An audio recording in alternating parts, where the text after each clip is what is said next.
You ask Tiger to solve. This deals with linear equations with one unknown. The final result is u equals 5.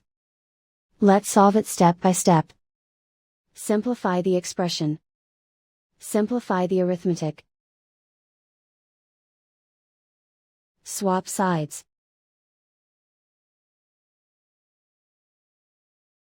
Isolate the u. Divide both sides by 8. Simplify the fraction. Find the greatest common factor of the numerator and denominator. Factor out and cancel the greatest common factor. And so the final result is u equals 5.